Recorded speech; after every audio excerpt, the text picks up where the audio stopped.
Hello students, we are continuing the first chapter of civics power sharing, and in this chapter we are studying about the problems of Belgium and Sri Lanka. And today we will discuss about the Sri Lanka and the ethnic composition of Sri Lanka and what were the problems were there. तो सबसे पहले हम बात करते हैं श्रीलंका की, वहाँ की बेसिक नॉलेज लेंगे।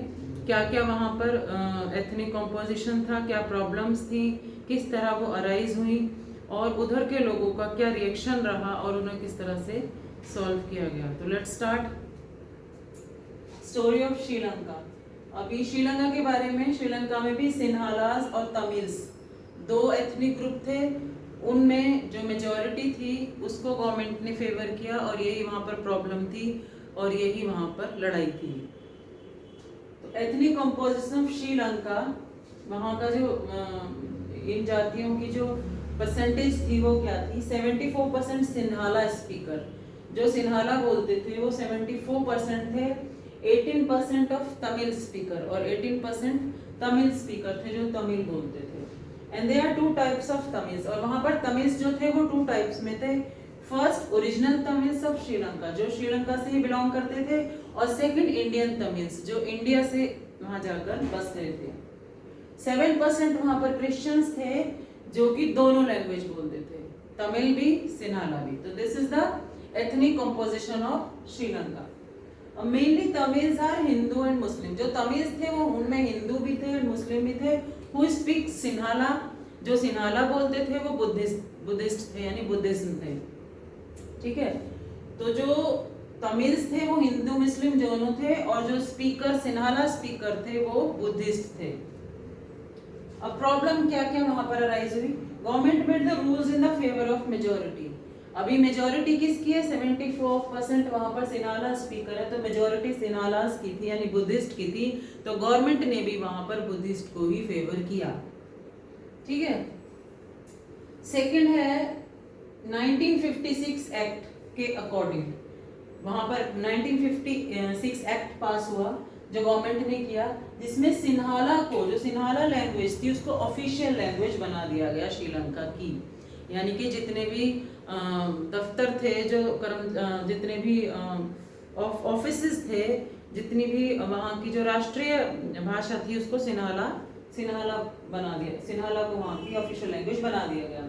Second, government favoured Sinhala speakers in jobs and admissions, और सिन्हालास को ही जॉब्स में प्रेफरेंस दी गई क्योंकि वो मेजॉरिटी थी वहां पर, गवर्नमेंट ने मेजॉरिटी को फेवर किया।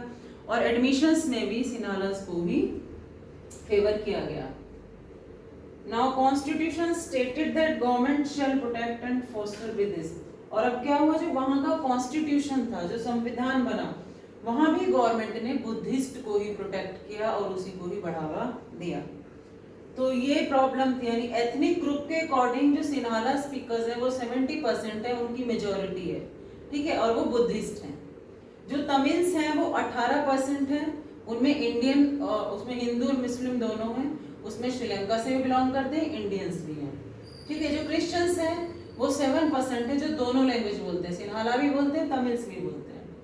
ठीक है, अभी प्रॉब्लम क्या है कि गवर्नमेंट ने मेजॉरिटी को ही फेवर किया, ऑफिशियल लैंग्वेज सिन्हाला को बनाया गया, और जितने राइट्स थे वो भी उन्हीं को दिए गए, एडमिशन में, जॉब्स में भी उन्हीं को फेवर किया गया। ये प्रॉब्लम्स वहां पर क्रिएट हुई। उसके बाद इम्पैक्ट ऑन तमिल्स। अब इस बात का तमिल्स पर क्या इम्पैक्ट हुआ? तो it increased the feeling of alienation. इस बात ने, जो गवर्नमेंट ने सिन्हालास को फेवर किया, मेजॉरिटी को फेवर किया, इस बात ने वहां पर क्या क्या दिक्कत की? अलगाव की स्थिति पैदा की, यानी उन्होंने अपने आप को सेपरेट माना कि हम अलग हो गए और यहाँ की गवर्नमेंट, ये देश हमारा अपना नहीं है और ये लोग हमें इग्नोर कर रहे हैं। Second, they felt that government of major parties don't care about their language and culture। अब उन्हें लगने लगा तमिल्स को कि यहाँ की जो गवर्नमेंट है वो हमारी लैंग्वेज को और हमारे कल्चर को इग्नोर कर रही है, यानी कि हमारी जो कल्चर है, हमारी जो लैंग्वेज है उसको इग्नोर किया जा रहा है, नेग्लेक्ट किया जा रहा है। इस बात की उन्हें इम्पैक्ट हुआ, यानी प्रॉब्लम क्रिएट हुई। और they felt that government and constitution denied the right to equality. उन्होंने ये महसूस किया कि हमारे साथ बराबरी का व्यवहार नहीं हो रहा है, उन्होंने महसूस किया कि हमारा जो राइट मिलना चाहिए, राइट टू इक्वालिटी, वो हमें नहीं मिल रहा है। तो this is the story of Sri Lanka, ethnic composition of Sri Lanka, what were the problems there and what was the impact of the Tamils. So students, आज हमने ये क्लियर किया। अभी नेक्स्ट वीडियो में हम जो रिएक्शंस थे वो क्लियर करेंगे। Thank you.